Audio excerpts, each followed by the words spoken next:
What's going on, boxing fans? Julian Williams here with the Distance. Got a prediction for you guys. This one's Celestino Caballero versus Jonathan Victor Barros. This is for the WBA, quote unquote, regular featherweight title. Out of every belt, out of every organization, WBA has the weirdest, has the weirdest titles. You have one champion. You got pretty much like what, the champion emeritus or whatever the hell it is, and Chris John. Chris John's like the main champion because he's been champion for like 8 years now. Then you have the champion. Then you have Gamboa. I believe Gamboa is the WBA champion. And then you have the regular champion, who is Jonathan Victor Barros. So you have 3 champions in the same weight class. And I'm probably mistaken though, because Gamboa may have vacated that WBA championship. I'm not even too sure about that. But overall, WBA has the weirdest stuff going on over there. Like when I don't even know who the welterweight champion over there is. I know Mosley had the belt for the longest time. Not the longest time, excuse me. He had the belt and didn't really defend it for like 2 years. And then they let some other guy be champion. I don't know who he is. Fans overseas may know who the champ is for the WBA welterweight, and then they made Shane Mosley what, super champion. They had, like I said, they have the weirdest stuff. I remember, and then the heavyweight championship debacle over there, when you had the same 3 fighters fighting for that WBA championship. Like the weirdest rankings, and then Shigaev couldn't even fight Klitschko in a unification fight. When he was the WBA champion, he couldn't even fight Klitschko. When Valuev was I think he was getting ready to fight David Haye. Valuev was like a different champion. They turned around and promoted Valuev as champion. He fights David Haye, now David Haye's the champion. But I believe David Haye can now unify against Vladimir Klitschko. So like I said, they had the weirdest politics over at WBA. WBC has some weird stuff too. I think it was either WBA or WBO, one of those places. They had something that happened years ago when there was a fighter that had died, and they ended up being above like fighters that were still alive. It was, like I said, it's odd. It's quite peculiar to see what goes on with these belts. But WBA, like I said, has some weird politics, especially with the belts. So off of that shit, let's get into the fight. Celestino Caballero is coming off a loss to Jason Litzau November 27th on HBO. It was the first fight, and Jason Litzau was able to run everything right up the middle with him. Everything was right up the middle, everything was straight, and he was able to kind of roughhouse and outbox and outpoint Caballero to victory. Jason Litzau was a bit bigger. Celestino Caballero, a year prior to this fight, was an 122-pound fighter, and maybe the weight was too much for him. I'm not sure, but Caballero is a former champion. He's training with Jeff Mayweather now, and he travels a lot. He's kind of that classic journeyman type fighter. I'm not saying journeyman in the ring. I'm saying, he travels a lot. I believe this fight is I believe it's in Argentina. I believe this fight is in Argentina. But Caballero is, very solid fighter. He's solid, tall, rangy, quick hands, good work rate. From time to time he fights tall, but he's kind of like Paul Williams from time to time. He kind of crouches down a little bit. So, and also you got Jonathan Victor Barros. Barros had lost to Gamboa last year. I think he's coming off a victory over Irving Bering back in December. But he's the regular champion, or titleist. I'm going to say titleist. I'm not going to call him champion. But he's the regular titleist at this weight class, and he's decent. He's decent. He's a solid guy. I think against Gamboa, the speed was too much for him, and it didn't necessarily complement his style weight too much at all. Like, didn't get a chance to get off. Was getting outworked. So it is what it is.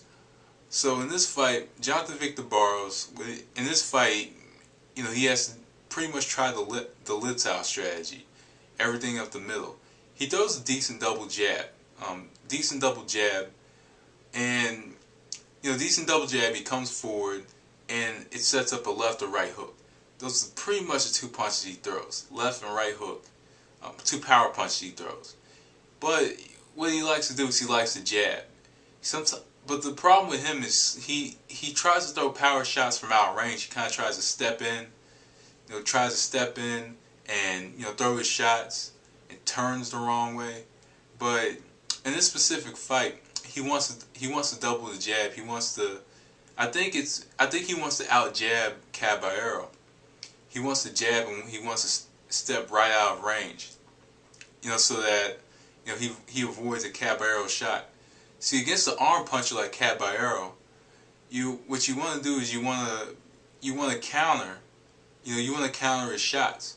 But also a shot that he doesn't want to look for against Caballero is the right uppercut. The right uppercut is the shot he wants to look for due to the fact that he's an arm puncher. The fact he's an arm puncher and he swings for the fences, swings like this. I'm not going to do that example anymore ever again in my life. But he swings, with his arm punches. With an arm puncher, you just come like right up the middle with an uppercut, and then follow up the uppercut with his left hook. He throws his left hook very well when it's set up the right way. When it's not set up the right way, that's a different story. But if he's able to counter and if he's able to take the lead in this fight, and take the range away from Caballero, keep everything close. Then he could very well win this fight. If he does kind of that Litzow strategy, take a range away, counter, and pretty much keep everything up the middle, and he pretty much wins this fight. For Celestino Caballero, as I mentioned, rangy, throws a lot of punches, not much of a tactician. He's just more of a fighter. He gets in the ring and he fights. And in this specific fight, what he wants to do is he wants to fight tall and keep Barros, outside of his reach, keep him outside of his jab. See, you can only let a fighter get in, so if you let a fighter get in, then you're just asking to pretty much lose the fight with the range that he has.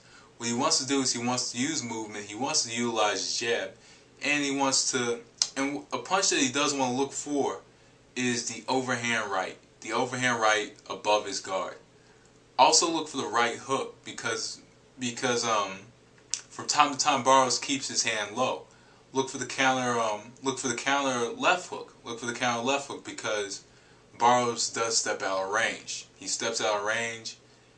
And also he should look for the uppercut as well because Barros stands in front of you from time to time.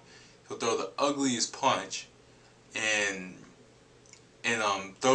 sometimes he throws it the wrong way. And maybe that's just his technique. I don't know. But he turns his body like a whole lot into his right hook. He's a little crisp with the left hook, but he turns his body into the right hook.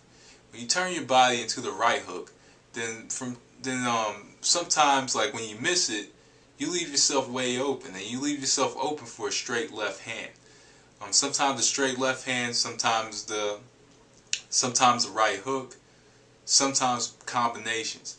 But in this specific fight, I think he wants to fight this at a tad bit slower pace, and he wants to keep Barros outside of his jab, outside of his reach, so he doesn't get inside and step in and getting the lead foot, and work and throw his left hook and right hook, or even get his jab off. He doesn't even want him to get his jab off, and when he throws the jab, to be the fight with a jabber, and this is my own axiom. In order to beat a jabber, I think either you have to out jab a jabber, or you have to counter over the top of a jabber's jab, and you have to do it effectively. And I think that's pretty much the strategy he should use if he comes in and he's able to land the jab, because he does have the reach when he's jabbing to come over his jab with the overhand right.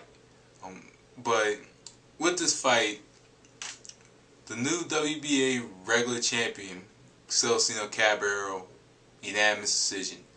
That's what and that's not my normal routine of saying things, but I'm going to go with Caballero by unanimous decision. I think I'm going to go with the physical tools, excuse me, not physical tools, what the hell did I say that for? But, the physical advantage, he has a physical advantage with the reach. He works very well. He can box as well as fight from time to time. His moves are very calculated. With Caballero, his moves are very calculated, and to be honest, I just think that he's probably going to outwork Barros in this fight, because if you're coming forward and you throw combinations, Barros kind of just stops in his tracks, and you can easily just jab him back. If you use a well placed, well timed jab, he does tend to go backward. So I'm going to go with Caballero to be the new WBA regular featherweight titleist. So anyway, guys, that was the distance. Thanks for watching. Peace.